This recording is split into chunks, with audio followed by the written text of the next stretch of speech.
What's going on, guys? I'm Steve. Welcome back to the channel. Welcome back to another video. If it's your first time stopping by the channel, hit that subscribe button. Trust me, you won't regret it. You're a returning subscriber as always, guys. Welcome back, and I do appreciate the support. Well, guys, this news broke late last night, and it's about a grisly discovery in a Brooklyn, New York apartment complex, namely on the third floor of a building. And it's something you got to see to believe. Take a look at this. That's something you see in Colorado or Wyoming somewhere. Not here. In those areas that's hidden. In Brooklyn, New York? Come on, man. Walking my dogs, and I heard about all its commotion, so, you know. But everybody in the neighborhood's talking about it. Most likely, you know. There are security cameras on the building, but it's not clear if they work. Other parts of the security system here definitely don't. Police were called to the building last night for a wellness check and found the gruesome and grisly scene in the third floor apartment. A man's decapitated and dismembered body in a freezer. The shocking scene left some residents unwilling to appear on TV. I'm scared because these people is in this place is homeless, and HR will give them apartment, and they bring any kind of people, all kind of people, and I'm scared of them, man. Do you feel like the building is unsafe? Yes, I do. Well, it was an argument and some yelling up there. I don't know what's going on. I mind my business. I stay out people's way. And it's just crazy. There's a lot police are not saying about this case. They're not naming the victim. They're not naming the woman who is in custody. And again, she has not yet been charged. But a lot of people in the neighborhood know who she is. She don't bother nobody, but I know she smoke back and forth to get her stuff. It surprised me up to now. The medical examiner's office has not yet determined how the victim died. All right, guys, that's the story and the details of what are out so far. I got to give it up to people in New York, Brooklyn, mainly. Shout out to Brooklyn. Yo, they accents and the way they be talking, man. You hear my man in the beginning? He said, man, this is something you'll see in Colorado or another place. You know what I'm saying? Wyoming or something. He was like, in Brooklyn? Man, come on, man. But besides that, I mean, it's an unfortunate situation. Said a woman's in custody. They said she's not arrested, but I mean, I guess they got her they're holding her for questioning. In my opinion, I think the reason why they got her in question, she was probably found in the house. Now, there are not a lot of particulars about this story, and you know, it's just that small video, but a lot of times, stuff like this happens when you have somebody staying with you for a little bit of time. You want them to leave, they don't want to leave. A lot of times when people, you know, like you see, it seemed like they said they had a lot of homeless people in there. That was like a poor spot. You know what I'm saying? A lot of times, people let people stay temporarily. They want your spot. I mean, you're not where you live. They just don't want to leave. At that time, they said an argument ensued, welfare check for this gentleman. He never responded. They went in there and found his body chopped up in his own deep freezer. Reason why, like I said, she must have been in the house. That's one of the things I talk about. You can never underestimate somebody's desperation or another person's greed. And this might be a perfect example of that. You know, I'm just giving my assessment on it. I don't know.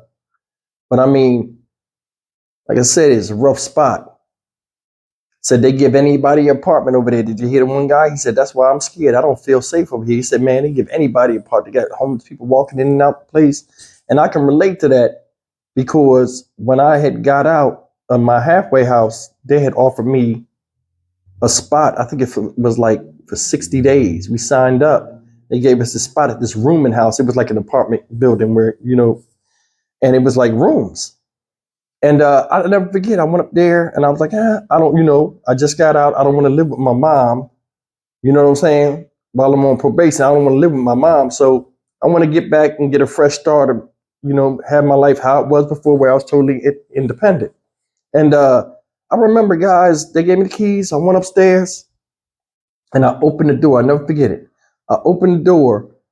I wasn't in there. I had all my stuff. Opened the door, closed the door. As I'm closing the door, I hear all these doors opening up.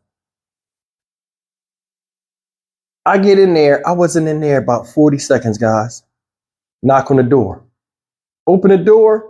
There was nobody out there in the hallway. I open the door. 4 people. 3 dudes, 1 girl. Hey, where you from? What you doing? They looking all around in the room, like peeking in the room. Real disrespectful. Yo, you smoke? You do dope? You got a cigarette? Man, it was crazy. I never spent the night in there. I took all my stuff and jumped right on the bus and shot across the bridge. I had that apartment for 60 days and never went back and looked at it. You know what I mean? There are a lot of places like that. And there are people all over that are just desperate. You know, they try to give people housing and stuff like that out here. And regardless of what you give them, if their mindset and their situation does not change, they don't change.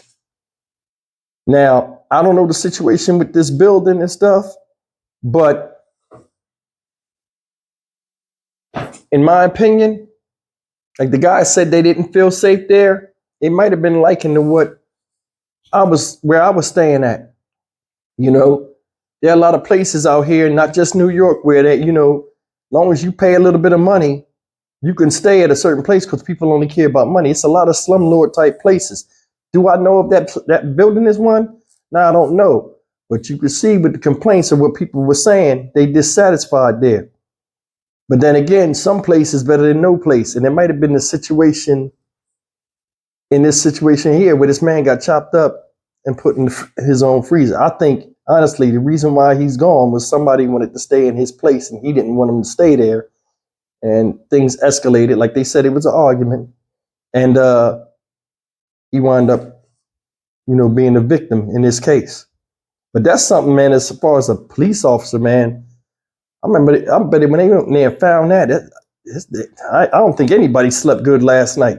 Do you? Seriously. After seeing a human being chopped up in the freezer, man, listen. All in all, may this man rest in peace. That's a gruesome, horrible death. This is all the facts we know right now. You can expect an update on this video, because I mean, I'm interested to see what the motive was for this and who gets charged for it.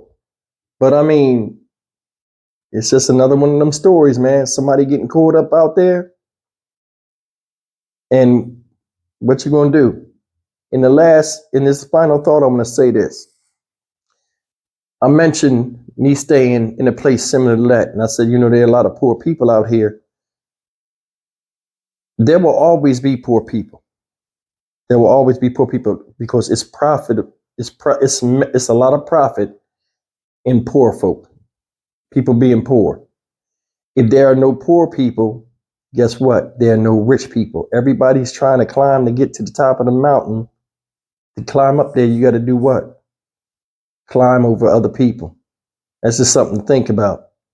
I'm Stock Market Steve for the Dynamic Reason channel. As always, like, comment, share, and subscribe. Areas like this where people are poor, you see all kind of atrocities because a lot of people are desperate.